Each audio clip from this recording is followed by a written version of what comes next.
A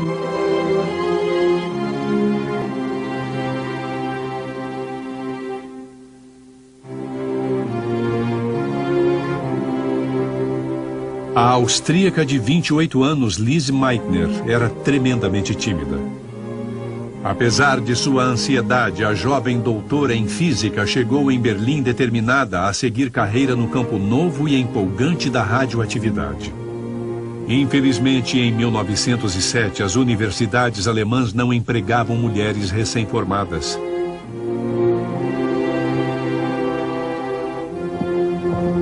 Felizmente, um homem veio em seu auxílio. Fraulein Meitner? Sim. Otto Hahn, sou pesquisador no Instituto de Química. O professor Planck sugeriu que eu... Sim, claro. Eu li seus 2 ensaios sobre tório e mesotório. O Dr. Planck sugeriu ele sugeriu que eu lhe falasse. Preciso de uma colaboradora. Acho que posso ajudar muito na análise da física. E nos cálculos matemáticos? Sim, e na matemática. Atualmente, o estudo dos átomos radioativos se tornou uma colaboração entre a física e a química. Sim. Então eu vou pedir um laboratório para o Fischer. Excelente. Nos falamos em breve. Lise Meitner tinha dado o primeiro passo de uma jornada que mudaria a história do mundo. Para ela, seria uma estrada marcada de sucesso e reconhecimento, mas também de terror e traição.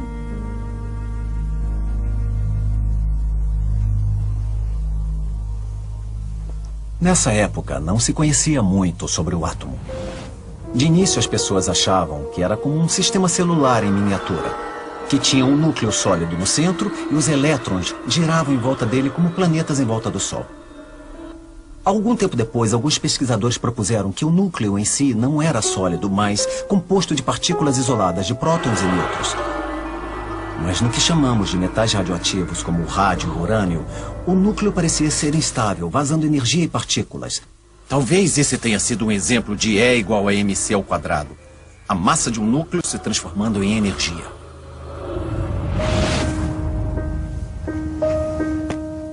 A colaboração de Meitner e Hahn para revelar os segredos do átomo começaram de forma bem desigual. Ele ganhou um laboratório.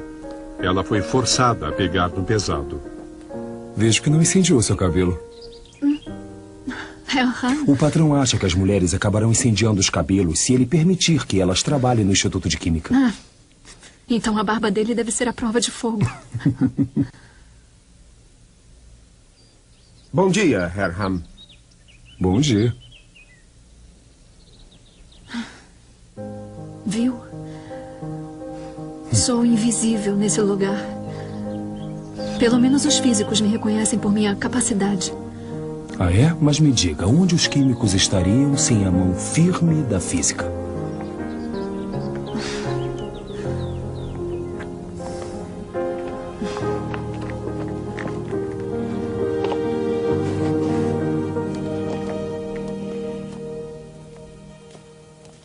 Levou anos, mas Lise acabou perdendo a timidez. Em 1912, ela e Hahn se mudaram para o novo Instituto Kaiser Wilhelm de Química, onde ficaram de igual para igual. Lise se tornou a primeira mulher da Alemanha a ser professora universitária.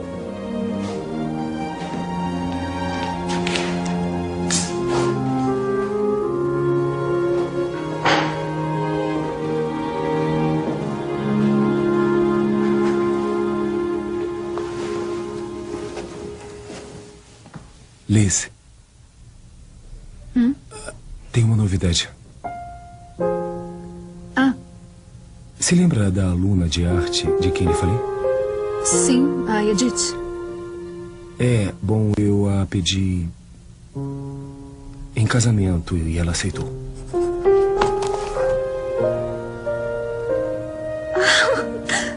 Dr. Hahn, parabéns. Eu queria que você fosse a primeira a saber. Eu fico muito feliz pelo senhor. Muito feliz.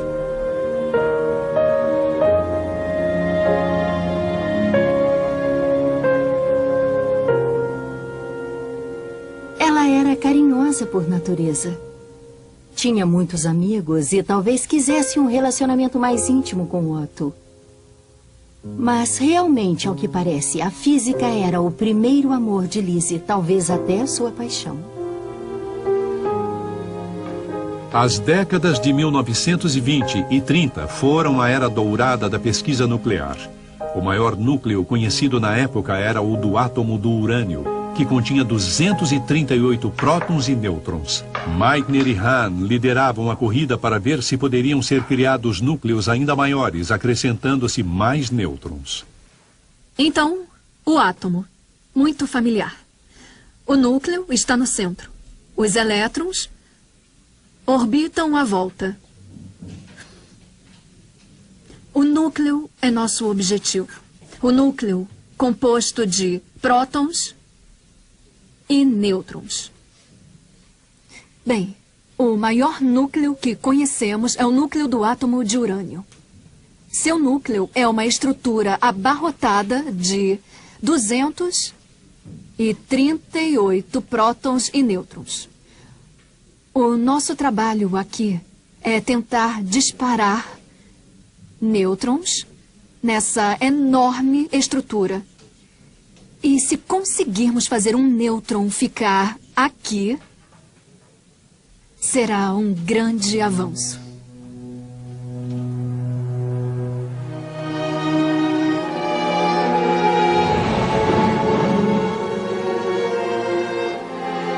Meitner podia estar às vésperas de uma grande descoberta, mas a Alemanha de 1930 era um lugar perigoso, até para uma cientista mundialmente famosa. A judia coloca nosso instituto em perigo.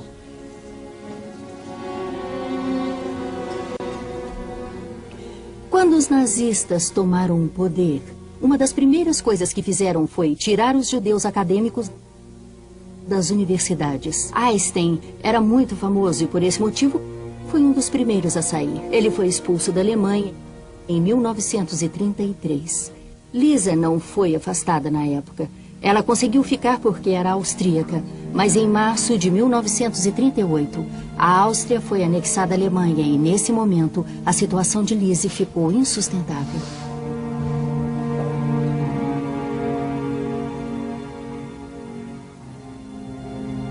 O que foi? Notícia assustadora. Não pode. Kurt Hess anda dizendo que precisam se livrar de mim. Eu já sabia. Eu ia falar com o tesoureiro do instituto antes de lhe contar. Vamos falar com ele amanhã. Venha, te levamos para casa. Está tarde.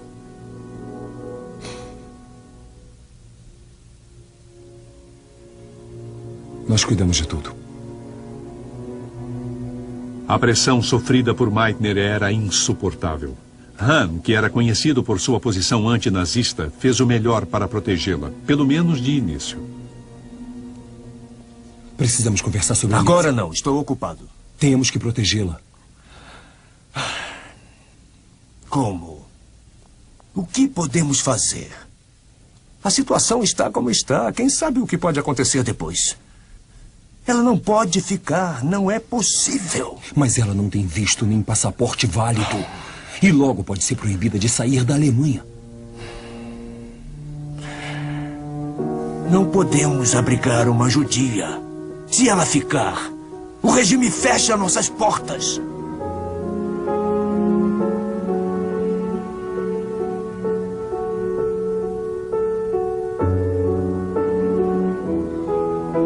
Liz.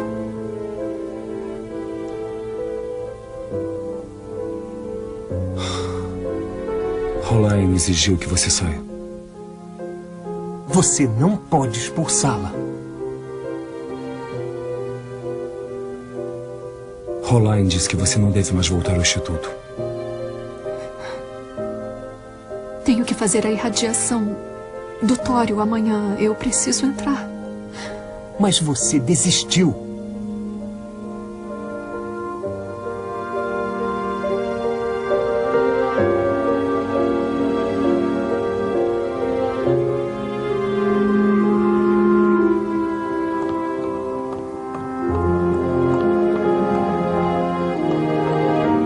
Quando ficou claro que Meitner seria demitida e presa, os físicos de toda a Europa escreveram cartas convidando-a para conferências, dando a ela uma desculpa para sair da Alemanha. Os nazistas se recusaram a deixá-la partir. Em julho de 1938, um colega holandês viajou para Berlim e levou Lise com ele ilegalmente de trem para a Holanda. A viagem foi tão assustadora que, em determinado ponto, ela implorou para voltar. Apesar do grande perigo, ela conseguiu passar.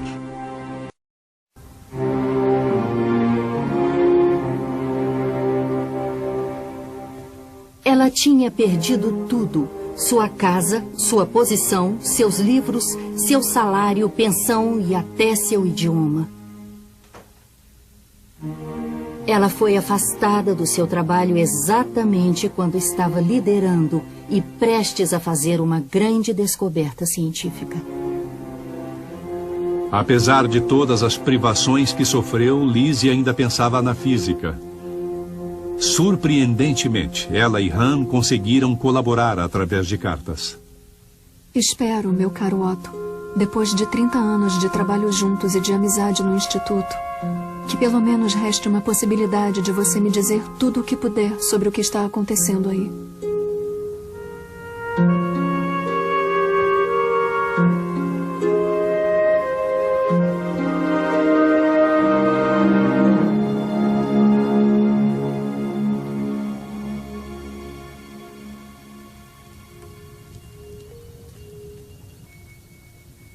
Lise foi convidada por um antigo aluno e amigo para passar o Natal na costa oeste da Suécia.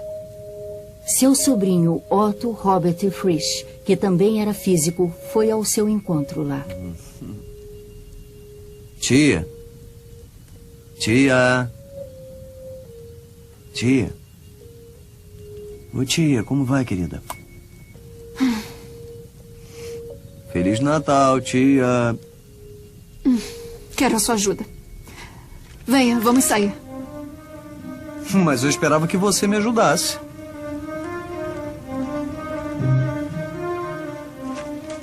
Em Berlim, Han estava obtendo resultados estranhos. Ele não encontrou evidências para sugerir que bombardear o núcleo de urânio com nêutrons tivesse causado um aumento em seu tamanho. Na verdade, suas experiências pareciam estar contaminadas com rádio, um átomo menor. Ele precisava desesperadamente da análise e perícia de Meitner. De longe, ela começava a suspeitar que alguma coisa muito diferente estava acontecendo com sua experiência. Han e Strassmann estão obtendo resultados estranhos com o trabalho com o urânio. Jura? Há uns 2 meses, Han me contou que estavam achando rádio entre os produtos do urânio. Estamos procurando um elemento muito maior e estamos encontrando uma coisa muito menor. Pedi a Han para checar de novo. Não podia ser rádio. E agora ele me escreve dizendo que não é rádio, é bário. Mas é menor ainda. Exatamente. Han tem certeza de que é outro erro, mas eu não sei mais. Pelo menos é possível que esteja sendo produzido bário. Então ainda precisa que você interprete os dados. Também é meu trabalho. Exatamente. É. Só que não posso estar lá, não é? Venha, vamos caminhar.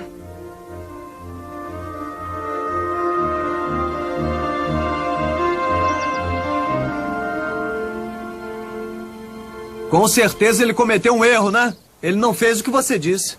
Ah, meu querido, ele pode não ser um teórico brilhante, mas é bom demais em química para errar assim.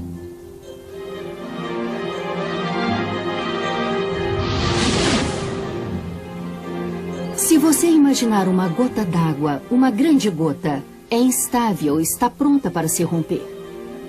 Acontece que um núcleo grande como o do urânio é exatamente assim. Durante 4 anos, Meitner e Han e todos os outros físicos achavam que se você colocasse mais nêutrons nesse núcleo, ele ficaria maior e mais pesado. Mas de repente, Meitner e Frisch, na neve, no meio do dia, perceberam que esse núcleo pode ficar tão grande que se divide em 2.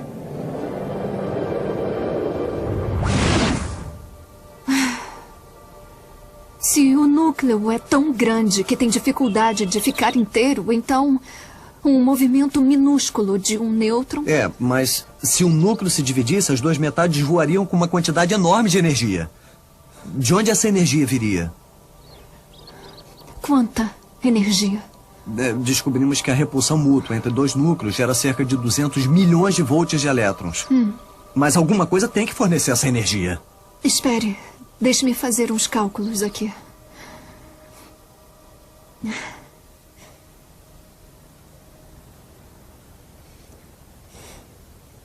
Os dois núcleos são mais leves do que o núcleo original do urânio por cerca de 1/5 de um próton de massa. O quê? Então perdeu-se alguma massa? É igual a mc ao quadrado de Einstein. Se nós multiplicarmos a massa perdida pela velocidade da luz ao quadrado,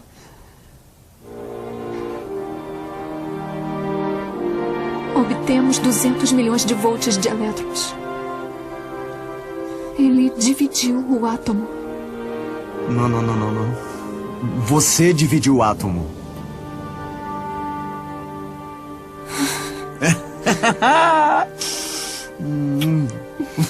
Era uma descoberta incrível. É claro que no laboratório estamos falando de minúsculas quantidades de urânio e correspondentes minúsculas quantidades de energia. Mas a questão é que a quantidade de energia liberada era relativamente grande e vinha da massa do próprio urânio. A energia liberada era totalmente consistente com a equação de Einstein. É igual a mc ao quadrado. Meitner e Frisch publicaram a descoberta do que chamaram de fissão nuclear. Mas a traição os esperava. Otto Hahn estava sendo pressionado pelo regime nazista para tirar sua colega judia da história. Só ele recebeu o Prêmio Nobel de 1944 pela descoberta. No seu discurso, ele mal mencionou o papel fundamental de Lise. Estranhamente, mesmo depois da guerra, Hahn continuou a afirmar que foi ele, e não Meitner, que descobriu a fissão nuclear. Agora eu quero escrever uma coisa pessoal que me incomoda e que eu lhe peço que leia tendo em mente mais de 40 anos de amizade e com o desejo de me compreender. Agora referem-se a mim como colaboradora de longa data de Hahn. Como você se sentiria se só fosse caracterizado como meu colaborador de longa data? Depois dos últimos 15 anos, os quais eu não desejaria a nenhum bom amigo, será que meu passado científico também vai ser tirado de mim? É justo? E por que isso está acontecendo?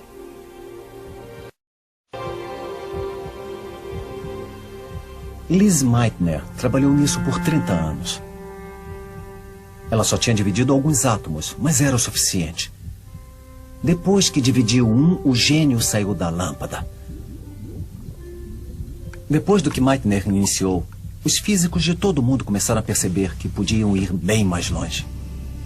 Em 1942, iniciou-se um esforço intenso para construir uma bomba atômica. Em todos os Estados Unidos, instalações secretas surgiram com o codinome de Projeto Manhattan. Meitner foi convidada para o Projeto Manhattan, mas se recusou qualquer participação na bomba atômica. Mas Robert Frisch foi diferente. Ele era um importante membro da equipe e estava convencido da necessidade de derrotar os nazistas em uma corrida de armas nucleares.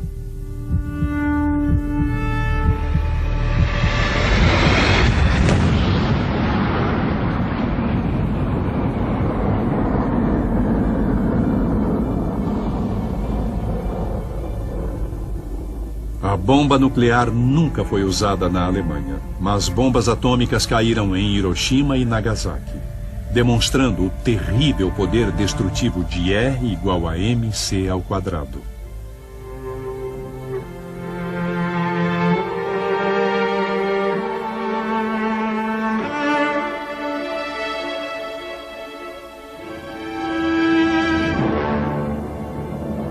Vastas quantidades de energia na forma de radiação eletromagnética foram liberadas a partir de alguns gramas de urânio e plutônio.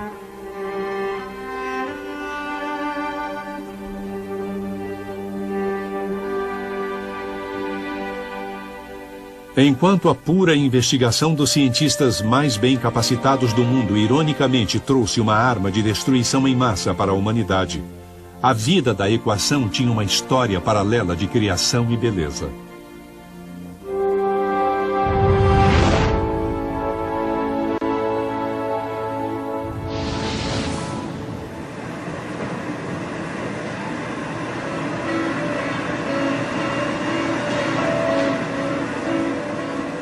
Hoje, os jovens físicos continuam a busca de Einstein.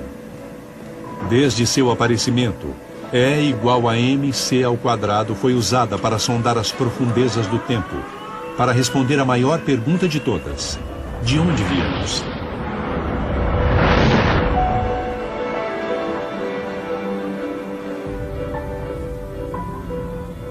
Em aceleradores de partículas, os pesquisadores propulsionam partículas atômicas na velocidade da luz e as fazem se chocar, criando condições iguais à do Big Bang. E igual a mc ao quadrado nos diz como o próprio Big Bang aconteceu. Nos primeiros momentos da criação, o universo era uma erupção de energia imensamente densa e concentrada.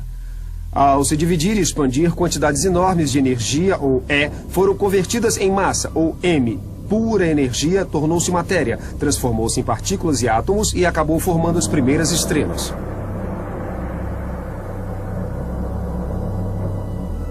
Nosso Sol é uma fornalha imensa flutuando no espaço e é alimentado por E igual a mc ao quadrado. Acontece que a cada segundo, 4 bilhões de toneladas de massa sólida do Sol desaparecem. Transformam-se em energia. Não só um pouquinho, o suficiente para iluminar todo o nosso sistema solar, para fazer o sistema solar brilhar com calor e luz. E segundo o E igual a mc ao quadrado, não só as estrelas emitem energia. Todo o processo realmente cria a própria vida. No fim, uma estrela gigantesca morre. Os resquícios flutuam, se reagrupam, são puxados para órbitas de outra estrela e se tornam um planeta. Nós, os humanos, e a Terra onde pisamos, somos feitos de poeira de estrelas. Somos um produto direto do E igual a mc ao quadrado. Ao construir o trabalho de cientistas através das eras, novas gerações estão buscando respostas. Ao usar instrumentos novos e ousados que quase alcançam a velocidade da luz, agora eles podem fazer perguntas que seus antecessores jamais teriam imaginado.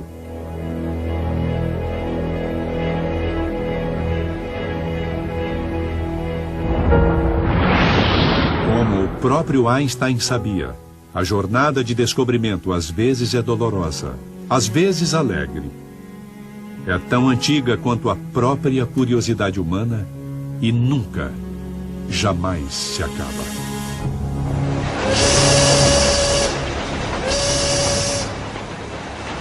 Versão brasileira Audio News.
Liz Meitner trabalhou nisso por 30 anos.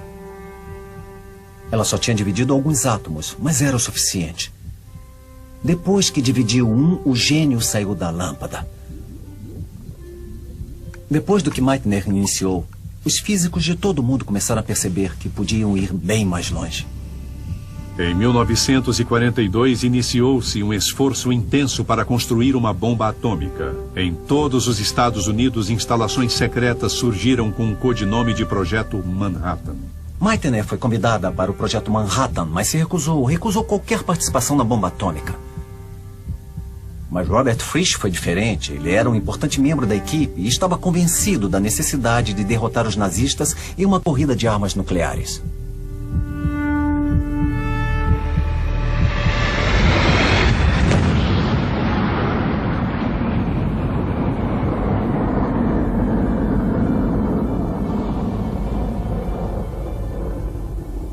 A bomba nuclear nunca foi usada na Alemanha, mas bombas atômicas caíram em Hiroshima e Nagasaki, demonstrando o terrível poder destrutivo de E igual a mc ao quadrado.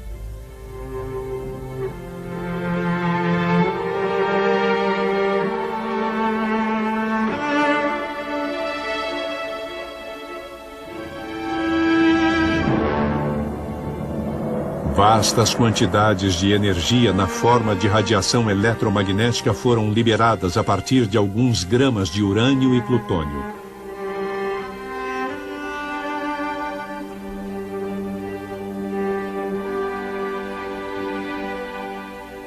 Enquanto a pura investigação dos cientistas mais bem capacitados do mundo ironicamente trouxe uma arma de destruição em massa para a humanidade, a vida da equação tinha uma história paralela de criação e beleza.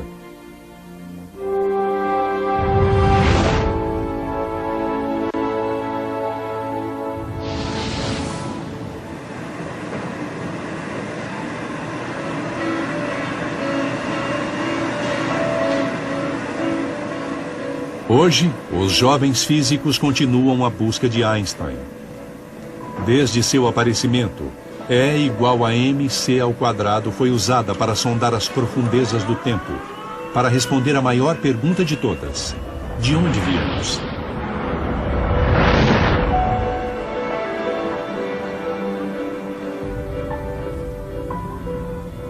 Em aceleradores de partículas, os pesquisadores propulsionam partículas atômicas na velocidade da luz e as fazem se chocar, criando condições iguais à do Big Bang. E igual a mc ao quadrado nos diz como o próprio Big Bang aconteceu.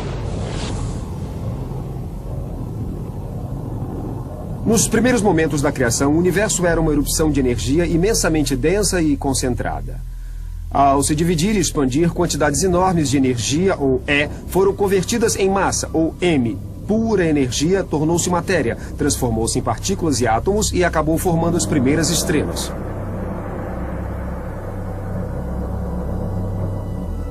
Nosso Sol é uma fornalha imensa flutuando no espaço e é alimentado por E igual a mc ao quadrado.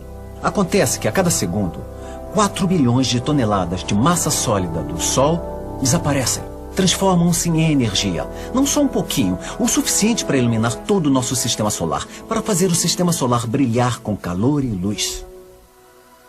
E segundo E igual a mc ao quadrado, não só as estrelas emitem energia. Todo o processo realmente cria a própria vida. No fim, uma estrela gigantesca morre. Os resquícios flutuam, se reagrupam, são puxados para órbitas de outra estrela e se tornam um planeta. Nós, os humanos, e a Terra onde pisamos, somos feitos de poeira de estrelas. Somos um produto direto do E igual a mc ao quadrado. Ao construir o trabalho de cientistas através das eras, novas gerações estão buscando respostas.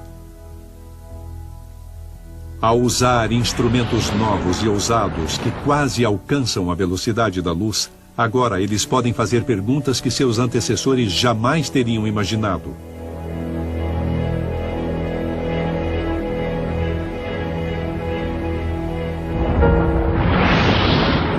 próprio Einstein sabia. A jornada de descobrimento às vezes é dolorosa, às vezes alegre. É tão antiga quanto a própria curiosidade humana e nunca, jamais se acaba.